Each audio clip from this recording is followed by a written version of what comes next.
আল্লাহ আল্লাহু আকবার আল্লাহু আকবার। আসসালামু আলাইকুম ওয়া রাহমাতুল্লাহ।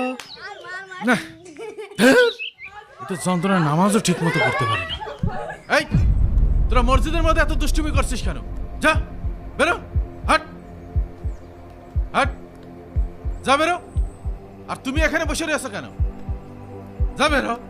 মসজিদ কি ফাজলামির জায়গা পাইছিস নাকি? যা বেরো। আর কোনোদিন যদি মসজিদে দেখি ঠ্যাং ভেঙে ফেলে দেবো। এতবার নিষেধ করার পরও তোরা মসজিদে এসে চিল্লাচিল্লি করিস। ফাজিল ছেলেবেলে কোথাকার।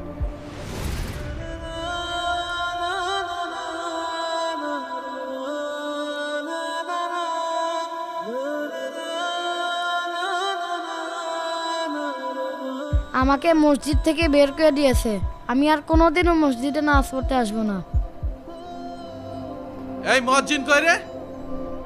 এই মুয়াজ্জিন, কি হয়েছে সভাপতি সাহেব? আমি তোমাকে অনেকদিন আগে একটা দায়িত্ব দিয়েছিলাম, মসজিদে যেন কোনো ছেলে ফেলে প্রবেশ করতে না পারে। সেই পোস্টার লাগাওনি কেন? সভাপতি সাহেব, আমি আজকেই লাগানোর ব্যবস্থা করছি। আজকের মধ্যে এই পোস্টার আমি লাগানো দেখতে চাই। আচ্ছা ঠিক আছে। বাচ্চারা মসজিদে আসবে, খেলাধুলা করবে, এটাই তো মসজিদের সৌন্দর্য। কি জানি সভাপতির কিসে এত সমস্যা হয়। না, আজও বেরোতে দেরি হয়ে গেল। ইরফান, এখনো তো নামাজ শেষ হয়নি, তুমি এত তাড়াতাড়ি চলে আসলে কেন? আব্বু, আমি নামাজ পড়িনি।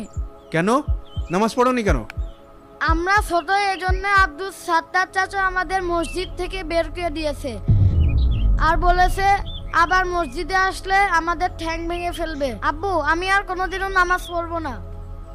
কি মসজিদ তো নিজের টাকায় তৈরি করেছে? ওর বাবাতে মসজিদ নাকি যে বাচ্চারা মসজিদে গেলে বের করে দেবে? চলো আমার সঙ্গে। ওর এত বড় সাহস কি করে হয়? ও আমার ছেলের ঠ্যাং ভেঙে ফেলতে চাই। আজকে ওর মাথা ফাটায় ফেলবো। ছেলে ফেলের জ্বালায় নামাজ পড়া যায় নাকি? এই, তুই আমার ছেলের মসজিদ থেকে বের করে দিয়েছিস কেন? আমার ছেলে ঠ্যাং ভেঙে ফেলতে চাইছিস কেন? তোর ছেলে মসজিদে এসে দুষ্টুমি ফাজলামি করে, তো কি করব? আমার ছেলে ফাজলামি করে, দুষ্টুমি করে, করবে, তা তোর কি? মসজিদ কি তোর বাবাইতে জায়গায় যে তুই ছেলের ঠ্যাং ভেঙে ফেলতে চাইছিস? তুই কিন্তু কথাবার্তা সাবধানে বলিস। কি তুই আমার ছেলের ঠ্যাং ভেঙে ফেলতে চাচ্ছিস, আবার আমার সাবধানে কথা বলতে বলছিস? তোর ঠ্যাং আমি ভেঙে ফেলে দেবো। কি তুই আমার গায়ে হাত তুলবি? হাত তুলে দেখা তো, দেখি তোর কত বড় সাহস। কেন তুই কি হয়ে পড়েছিস? তোর এই, গায়ে হাত তোলা যাবে না। আমার গায়ে হাত মসজিদ তুলবি? থেকে ছেলে পেলে বের করে আজকে আমি- আব্বু, ছেড়ে দাও। মা, আমাদের কথা ছেড়ে দাও, ছেড়ে দাও। মারামারি শুরু হয়ে গেছে। তুই আমার গায়ে হাত আমার তুলবি? ছেলের ঠ্যাং ভেঙে ফেলতে সভাপতি চাও। সাহেব, তোর এত আপনারা কি বড় শুরু করলেন সাহস? বাচ্চাদের মতো? তোর আজকে আমি মেরেই ফেলে দেবো। ছাড়েন। ছাড়েন হুজুর, আজকে ওর আমি মেরেই ফেলে দেবো। আজকে ওর আমি ছাড়বো না। ও ডেলি ডেলি ছেলে পেলে মসজিদ থেকে বের করে দেয়। থামেন, আপনারা কি শুরু করেছেন? বাচ্চাদের মতন একই মহল্লার লোক এইভাবে মারামারি করলে হয়?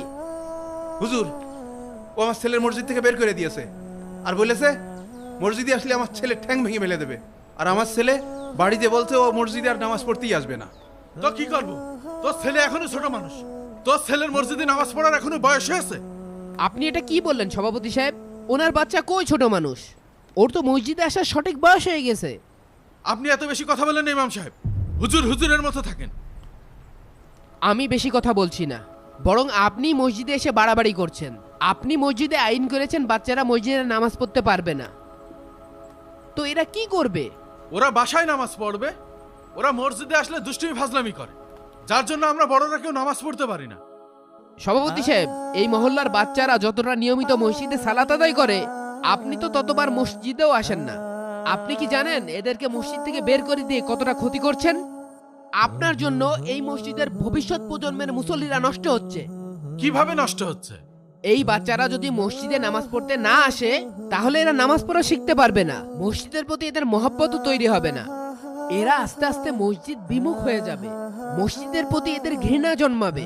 কিন্তু এদেরকে যদি মসজিদে নামাজ পড়তে আসতে দেন, এরা আস্তে আস্তে বুঝে যাবে যে এইটা নামাজ পড়ার জায়গা, এখানে দুষ্টম ফাজলামি করার জায়গা না।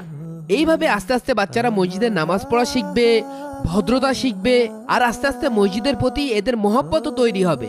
শুনে রাখেন, আজ যদি এই মসজিদে বাচ্চাদের কোলাহল না শোনা যায়, তাহলে ভবিষ্যৎ প্রজন্মের মুসল্লিদের জন্য ভয় করেন। আপনার সন্তানকে আপনি নিজ হাতে মসজিদে নিয়ে আসুন, কারণ ছোটবেলা থেকে মসজিদে আসার অভ্যাস শিশু মনে দারুণ প্রভাব ফেলে।